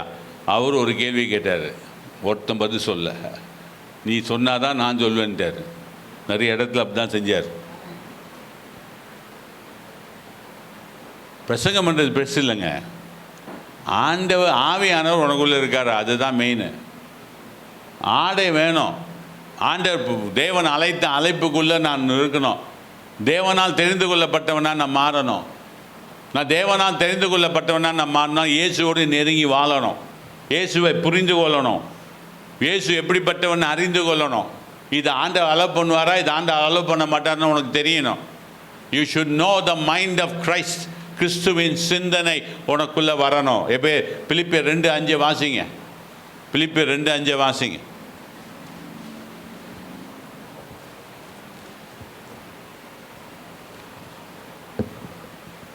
கிறிஸ்து இயேசுவில் இருந்த சிந்தையே உங்களில் இருக்க கடவது. அவர் தேவனுடைய ரூபமாயிருந்தும் தேவனுக்கு சமீபமாயிருப்பதை கொள்ளையாடின பொருளாக எண்ணாமல் தம்மை தாமே வெறுமையாக்கி அடிமையின் ரூபம் எடுத்து மனுஷ சாயலானார். நல்லா கவனிங்க, கிறிஸ்துவின் சிந்தனை உனக்கு இருக்க கடவுள். ஒரு சர்ச்சில் 2 பேர் எனக்கு கல்யாண கார்டு கொடுத்தாங்க. கல்யாண கார்டு வாங்கின உடனே நான் சொன்னேன், ஏண்டா உனக்கு எந்த பொண்ணும் கிடைக்கலையான்னு கேட்டேன். ஒரு இந்து பொண்ணை கிறிஸ்டியனாக கல்யாணம் பண்ணி ஏன்டா கல்யாணம் பண்ணுற? கிறிஸ்டியன் பொண்ணுகள் எவ்வளோ இருக்குல்ல, ஏன் அது கல்யாணம் பண்ணக்கூடாதுன்னு கேட்டேன். எனக்கு கார்டு கொடுக்குற அன்னைக்கு, இல்லை அங்கிள் இந்த பொண்ணு என் குடும்பம், சொந்த குடும்பம், சொந்த ஜனம் அவங்க அப்படி இப்படின்னா. நான் சொன்னேன், இது எனக்கு சரி வரலன்னு சொல்லி வாங்கிட்டேன். 3 நாள் தான் பிரிஞ்சிட்டாங்க, 3 நாள். இப்போ நான் எதை பற்றி பேசினேன்? கிறிஸ்துவின் சிந்தனை எனக்கு இருக்கிறதுனால தான் நான் கேள்வி கேட்டேன். புரிஞ்சது? யாருக்கு புரியுது? எனக்கு அவன் யாரோ ஒன்று விட்டு போயிருக்கலாம், எனக்கு நல்லாவே தெரியுது இது ஒர்க் அவுட் ஆகாது, இது தேவ சித்தம் இல்லைன்னு. இப்போ எப்படி புரிஞ்சுக்கிட்டேன்? அதே மாதிரி இன்னும் 6 மாதத்துக்கு அப்புறம் ஒரு பொண்ணு வந்துச்சு, அங்கிள் எனக்கு கல்யாணம். நான் சொன்னேன், என்ன கல்யாணம்? யார்ப்பா கல்யாணம் பண்ணுறேன்? நீ? நான் கிரிக்கெட் பிளேயரை கல்யாணம் பண்ணுறேன். கிறிஸ்டியனா இந்துவான்னு கேட்டேன். இந்து இப்போ ஞானஸ்தானம் எடுத்தேன். வெரி சாரிப்பா, ஒரு அறிவு உள்ளவங்களா நடந்துக்க மாட்டேங்கிறீங்களா கேட்டேன். அந்த அம்மாவும் கேட்டேன், ஏம்மா உனக்கு உன் பொண்ணுக்கு ஒரு நல்ல மாப்பிள்ளை கிடைக்காது? எங்கள் இதெல்லாம் சொன்னால் நல்ல மாப்பிள்ளையை நாங்கள் பார்த்து தர மாட்டோம். இல்லை லவ் பண்ணிட்டா, லவ் பண்ணிட்டு எப்போ 3 மாதம் இப்போ டைவர்ஸில் வந்து நிற்கிது. நமக்கு தெரியாதா? இப்போ வாங்கும் போது நமக்கு தெரியுது கிறிஸ்துவின் சிந்தனை. அதான் புரியுதா? யார் யாருக்கு புரியுது? கிறிஸ்துவின் சிந்தனை உனக்கு இருக்கணும். அப்போ தான் நீ ஊழியக்காரனை மாற முடியும். ஆண்டவருக்கு எது பிடிக்கும், ஆண்டவருக்கு எது பிடிக்காது அது தெரியணும் உனக்கு.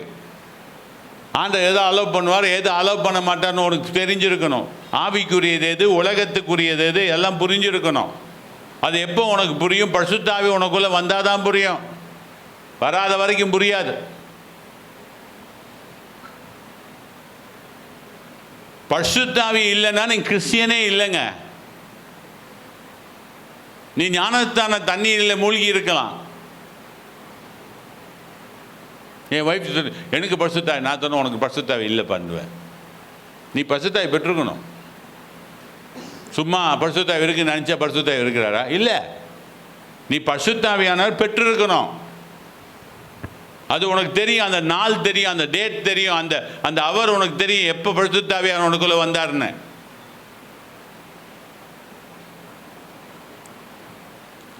எப்படி இயேசுவை நீ ஏற்றுக்கொள்கிறாயோ அதுபோல் பரிசுத்தாவியை ஏற்றுக்கொள்ளணும். அப்போ தான் நீ கிறிஸ்தவன், அப்போ தான் நீ இயேசு கிறிஸ்துவின் ஆடையை அணிந்திருக்கிற. தேவன் உனக்கு கொடுத்த விருந்தாளியின் ஆடையை நீ அணிந்திருக்கிறாய். எங்கள் சர்ச்சில் பரிசுத்த அபிஷேக ஆராதனை வச்சுருக்கிறோம். உங்கள் சர்ச்சில் வச்சுருக்கீங்கன்னு கேள்விப்பட்டேன். அதில் புதுசாக ரசிக்கப்பட்டு புதுசாக அபிஷேகம் பெறணும். ஆண்டவருக்கு ஒரு நேரத்தை ஒதுக்கி, ஆவியானவருக்கு நேரத்தை ஒதுக்கி ஆண்டவரை தேடுங்க. ஆண்டவரை தேடினா தான் நீங்கள் அவரை அறிந்து கொள்ள முடியும். அவர்கிட்ட நெருங்கி வரணும்னு ஆசைப்பட்டு தான் வர முடியும். எப்படி ஸ்கூலில் போய் ஃபஸ்ட் ரேங்க் எடுக்குன்னு வாஞ்சித்தா தான் ஃபஸ்ட் ரேங்க் எடுக்க முடியும், சும்மா அதுவே வராது. அழைக்கப்பட்டவர்கள் அநேகர், தெரிந்து கொள்ளப்பட்டவர்களோ சிறியது. ஆண்டவர் உன்னை தெரிந்து கொள்ள, நீ தான் ஆண்டவரை தெரிந்து கொள்கிறாய். ஆண்டவரோடு நெருங்கி வர விரும்புகிறாய்.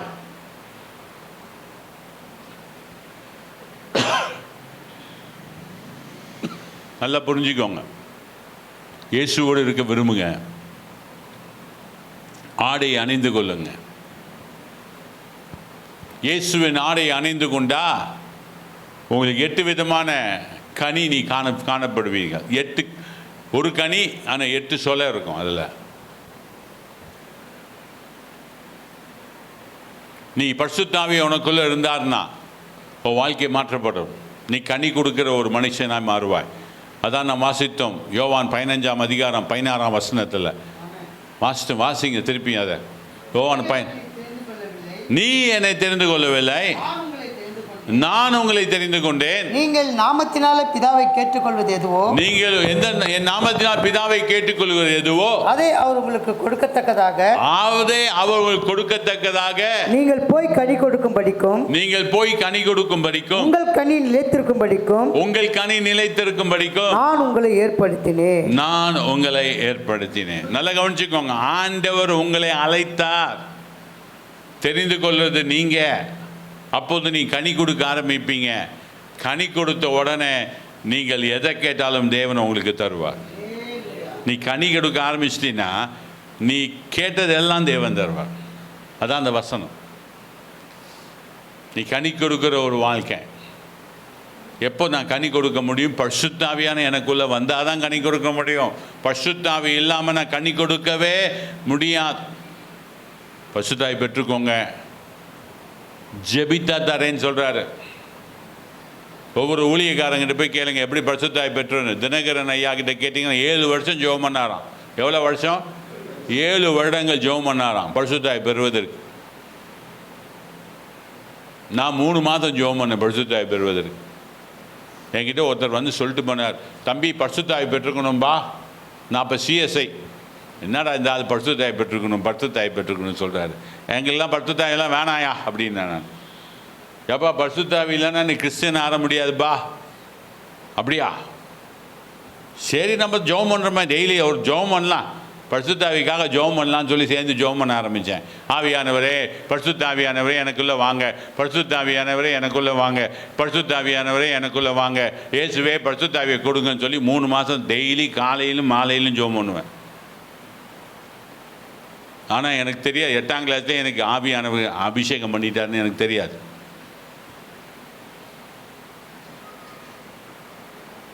நான் ஜெபம் பண்ண திருப்பி ஒரு கூட்டத்தில் போய் நின்று அங்கே போய் தான் அபிஷேகம் வந்து இறங்குச்சு. 3 மாதத்துக்கு அப்புறம் வாஞ்சித்தான் தான் பெற்றுக்கொள்ள முடியும். அழைப்பு ஆண்டவர் தான் அழைத்தார். தெரிந்து கொள்ள வேண்டியது என்னோட வேலை. நான் அவரை தெரிந்து கொள்ளணும், நான் அவரோடு நெருங்கி வரணும், நான் அவரை புரிந்து கொள்ளணும், இன்னும் அதிகமாக அவரை புரிந்து கொள்ள வேண்டும் என்று ஆசைப்படணும், இன்னும் அவரோட சிந்தனையை அறிந்து கொள்ள வேண்டும் என்று ஆசைப்படணும், இன்னும் நான் பரலோகத்துக்குள்ளே நுழைந்து அவரை பார்க்க வேண்டும் என்று ஆசைப்படணும், அவர் முகமுகமாய் பார்க்க வேண்டும் என்று ஆசைப்படணும். என்னை அவரோடு நெருங்கி ஜீவிக்கிற ஒரு வாழ்க்கையை நான் வாழணும். மனுஷனுக்காக வாழ்ந்து பிரயோஜனம் இல்லை. மனுஷன் என்னை பார்க்குறான், மனுஷன் என்னை உயர்த்துறான்னு ஏமாந்து போகாத. மனுஷனுக்காக வாழாத, இயேசுக்காக வாழ கற்றுக்கோ. இயேசுக்கு பிடிக்கிறத செய், இயேசுக்கு பிடிக்காத ஒன்றும் செய்யாத. இயேசு அலோவ் பண்ணுறதை செய், இயேசு அலோவ் பண்ணாத ஒன்றும் செய்யாத. அவருக்கு நீ நல்ல மட்டன் சாப்பிடக்கூடாதுன்னா சாப்பிடாத, சுகர் சாப்பிடக்கூடாதுன்னா சாப்பிடாத. ஆண்டவருக்கு என்ன பிடிக்கலையோ, உனக்கு இது வேண்டான்னு சொன்னால் ஒதுக்கிடு. யாருக்கு புரியுது நான் சொல்கிறது? இயேசுக்காக வாழ கற்றுக்கோ, இயேசுக்காக வாழ் நில்லு, இயேசுக்காக ஓடு. கண்களை மூடுவோம், தேவனை நோக்கி பார்ப்போம். பரிசுத்தமும் இரக்கமும் உள்ள எங்கள் பரலோக பிதாவே, எங்கள் தேவனாகிய கர்த்தர், உம்மோடு நெருங்கி ஜீவிக்கிற ஒரு வாழ்க்கையை எங்களுக்கு தந்ததுக்காய் ஸ்தோத்திரம். இன்னும் தருவீரா. பரிசுத்த ஆவியான விரும்புகிறதை செய்கிறவர்களால், இயேசுவின் சிந்தனை உள்ளவர்களால், இயேசுவை அறிவிலே வளர்கிறவர்களால், பவுல் சொல்றது போல இயேசுவை அறிகிற அறிவின் மேன்மைக்காக இந்த உலகமும் என்னோட கிட்ட இருக்கிற எல்லாம் குப்பை என்று சொல்வது போல நாங்களும் அது குப்பையா எண்ணி இயேசுவோடு நெருங்கி ஜீவிக்கிற ஒரு வாழ்க்கையை எங்களுக்கு கொடுங்கிறார். உங்க நாமம் உயர்ந்திருக்கட்டும், மகிமைப்படுவீரா. தேவைகளை சந்தித்து நடத்துங்க, உங்க நாமம் உயர்ந்திருப்பதா. சபையை ஆசீர்வதிங்க, இந்த சபையின் தேவைகளை சந்திங்க, குறைகளை நிறைவாக்கித்தாங்க.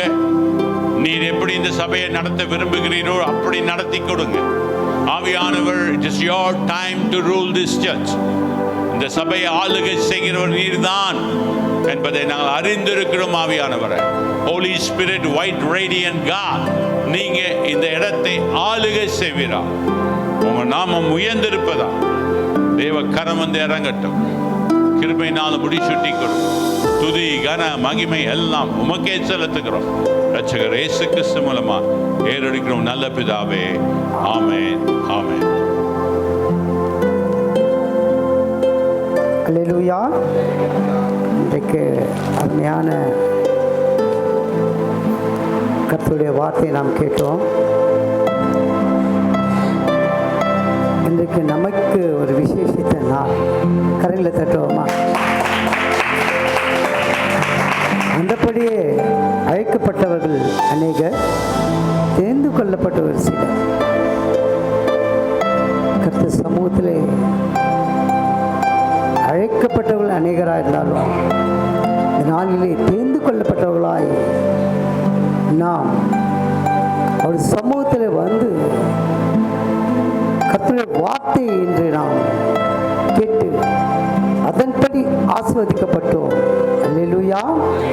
இன்னொரு காரணம் என்னவென்றால், நான் ஏன் நம்ம சபை ரொம்ப ஒரு எப்படி இந்த நாளில் ஒரு விசேஷ நாள் என்ன, ஐயாவோட பர்மிஷனோடு நான் சொல்கிறேன். நாளைக்கு ஐயாவோட மகனுக்கு திருமண காரியம். அல்லேலூயா. நாளைக்கு திருமணம் வச்சிருக்காரு. அழைக்கப்பட்ட அநேகர் இருந்தாலும் இந்த காரியத்துக்கு நான் தெரிந்து கொள்ளப்பட்டிருக்கோம். நம்ம ஜெபிக்கணும். கடந்த வாரமே ஐயா அன்பு சகோதரர் சுரேஷ் மூலமாக எனக்கு அழைப்பிதழ் வந்தாச்சு. அழைப்பிதழ் கொடுத்த நாளிலிருந்து இந்த கல்யாணம் காணா ஒரு கல்யாணத்தில் நடைபெற்ற அற்புதங்கள் நடக்கணும் ஆண்டவரே, அற்புதங்கள் நடக்கணும் ஆண்டவர் சொல்லி ஆண்டவர் சமூகத்தில் ஐயாவோட குடும்பத்திற்காக ஒவ்வொரு நாளும் நான் ஜெபித்தேன். அவருடைய கல்யாணத்துக்கு அழைக்கப்பட்டவர்களாய் தேர்ந்து கொள்ளப்பட்டவர்கள் அழைத்தார்.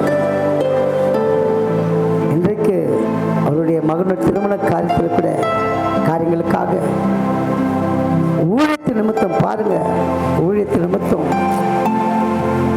எவ்வளோ காரியங்கள் ஒன்றும் தலையில்லாதபடி திருமணம் ஒரு பக்கம் இருக்கட்டும், ஆனால் ஆண்டவருடைய கல்யாண வீட்டுக்கு கண்டிப்பாக வரணும்னு சொல்லி இந்த நாளிலே நமக்காக அந்த சந்தோஷமான செய்தி கொடுக்கிறார். இன்னும் கரங்களை தெரிவித்த நாமத்தை மகிமைப்படுத்தும். அல்லேலூயா. ஜெபிப்போம். கண்களை மூடும். அன்பின் பரலோக பிதாவே, இந்த நல்ல வேலைக்காக நாங்கள் நன்றி செலுத்துகிறோம் அப்பா. ஒரு வார்த்தை படி தகப்பனே, கிறிஸ்துவின் சிந்தையை நாங்கள் தைத்துக் கொள்ள முடியாத தகப்பனே அப்பா, நாங்கள் ஆண்டவரே தேர்ந்து கொள்ளப்பட்டவர்களாக இருக்க முடியாத தகப்பனே, நாமத்தை மகிமைப்படுத்த முடியாது நாள் எங்களோட கூட பேசினீர் ஆண்டவரே. அதுக்காக நாங்கள் நன்றி செலுத்துகிறோம் அப்பா, நன்றி செலுத்துவோம் அப்பா. விசேஷமாக ஆண்டவரே அப்பா, அன்பு ஐயாவை தகப்பனே இந்த நாளிலே கொண்டு வந்து எங்கள் சபை ஆண்டவரே நீ விதமாய் ஆசீர்வதித்த கிருபைகளுக்காய் ஸ்தோத்திரம் ஆண்டவரே.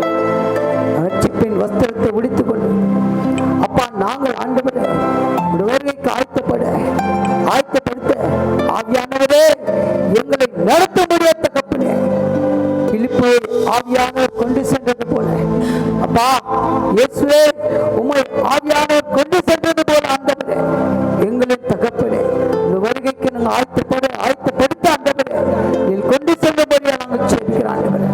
நாங்கள் தேர்ந்து கொள்ளப்பட்ட சந்ததியாய் விளங்கும்படியாய் ஒப்புக் கொடுக்கிறோம் அப்பா. தகப்பன நாமத்தை மகிமைப்படுத்திக் கொள்ளுங்கப்பா. விசேஷமாக ஆண்டவரே நாளை தினத்தில் நடக்கவிருக்கிற திருமண காரியங்களை தகப்பனே இந்த கரங்களில் ஒப்புக் கொடுக்கிற ஆண்டவரே ஒப்புக் கொடுக்கிறோம் அப்பா. அன்பு மணமகன் ஆண்டவரே ஜோனாத்தான், அன்பு மகள் ஆண்டவரே கரோலின் மணமக்களை நீ அவ்விதமே ஆசீர்வதிக்க முடியாது ஐயா தகப்பனே. ஐயாவுடைய தகப்பனே அப்பா நீர் ஆண்டவரே திருமண காரியங்கள் ஆண்டவரே நீரே பொறுப்பெடுத்துக் கொள்ள முடியாது தகப்பனே. காணாவூர் கல்யாணத்திலே அற்புதம் செய்த நீர் அப்பா குழந்தைகளை நிறைவாக்கின தந்த தேவன், அதன்படியே தகப்பனே ருசியுள்ள திராட்சை ரசத்தை உண்டாக்கின தேவன். அப்படி திருமண காரியங்களிலே எல்லாவற்றையும் நிறைவாய் கொடுத்து அப்பா நீர் ஆண்டவரே அந்த திருமணத்தை ஆசீர்வதிக்க முடியாது ஜெபிக்கிறோம் அப்பா, ஆசீர்வதிக்க முடியாது ஜெபிக்கிறோம் ஆண்டவரே. அன்பு மணமக்களை ஆண்டவரே நீர் ஆண்டவரே நீர் ஆசீர்வதியும். மணமகனுடைய தாய் தகப்பனார் அப்பா, மணமகளுடைய தாய் தகப்பனார், உற்றார் உறவினர் எல்லோரும் தகப்பனே, நண்பர்கள் அப்பா உறவினர்கள் எல்லோரும் வந்து அந்த பிள்ளைகளை நீர் ஆசீர்வதித்து ஆண்டவரே அந்த பிள்ளைகள் வாழ்க்கையில் ஆண்டவரே கிருபையாய் நடத்த முடியாய் நாங்கள் ஜெபிக்கிறோம் ஆண்டவரே. நாங்கள் சபையாரா ஜெபிக்கிறோம் அப்பா. நீர் பெரிய காரியங்களை செய்யுங்க ஆண்டவரே. இயற்கையான எங்களுக்கு சாதகமா இருக்க உதவி செய்ய முடியாது தகப்பனே. நாமத்தை நாங்கள் மகிமைப்படுத்த முடியாது உதவி செய்யப்பா அப்பா தகப்பனே. அப்பா திருமண காரியங்களே வருகிற ஒவ்வொரு போதகமார்களும் தகப்பனே அபரிதமாய் நீ ஆசீர்வதிக்க முடியாது ஜெபிக்கிற ஆண்டவரே, ஆசீர்வதிக்க முடியாது ஜெபிக்கிறோம் அப்பா.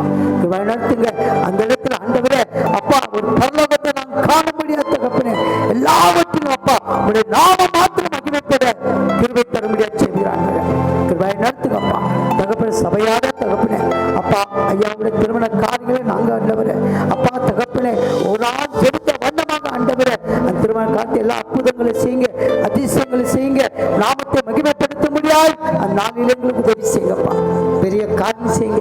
எங்களை தாழ்த்துகிறோம் அப்பா, உண்மையே வைத்துகிறோம் அப்பா. நாளில் கூட அன்பு பிள்ளைகள் ஆண்டவரே, இந்த அற்புதமான அப்பா தகப்பனே அப்பா, நீர் ஆண்டவரே இந்த செய்தி கொடுத்து பிள்ளைகள் உள்ளத்தில் குத்தப்பட நீர் ஆண்டவரே, பிள்ளைகள் ஆண்டவரே வருகைக்கு ஆயத்தப்பட ஆயத்தப்படுத்த நீ உதவி செய்யுங்க.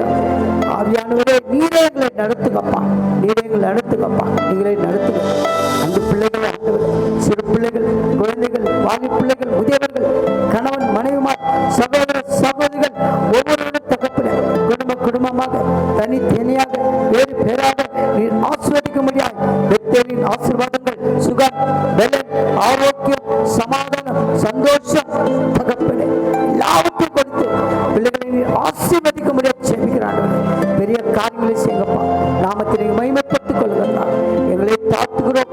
அன்பு பிள்ளைகளை பிதா குமாரன் பரிசுத்தாவின் நாமத்தினாலே ஆசீர்வதிக்கிறோம் அப்பா, ஆசீர்வதிக்கிறோம். நீங்க மாத்திரம் மகிமைப்படுங்க. சகல துதியும் கனமும் மகிமையும் ஒருவருக்கே நாங்கள் எடுக்கிறோம். ஆண்டவர் எங்கள் கர்த்தரும் எங்கள் மீட்பரும் எங்கள் இரட்சகருமாகிய இயேசு கிறிஸ்துவின் நாமத்தினாலே வேண்டி ஜெபிக்கிறோம் பிதாவே, ஆமென் ஆமென். எல்லாம் சேர்ந்து சொல்வோம்.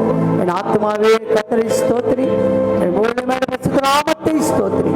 என் ஆத்துமாவே கர்த்தரை ஸ்தோத்திரி, கர்த்தர் செய்த சகல உபகாரங்களை மறவாதே. ஆமென் ஆமென். நம் கர்த்தராகிய இயேசு கிறிஸ்து கிருபையும் பிதாவை தேவன் அன்பும் பரிசுத்த ஆவியானவருடைய ஐக்கியம் நம் அனைவரோடும் நாளிலே அப்பா சபைக்கென்று அப்பா வந்து உம்முடைய வார்த்தை கொடுத்த அன்பு போதவரோடும் அன்பு குடும்பத்தோடும் அப்பா கர்த்தருடைய வருகை மட்டும் சதா காலமும் இருப்பதாக. ஆமென் ஆமென். அல்லேலூயா அல்லேலூயா அல்லேலூயா. ஜெய கிறிஸ்து முன் செல்கிறார்.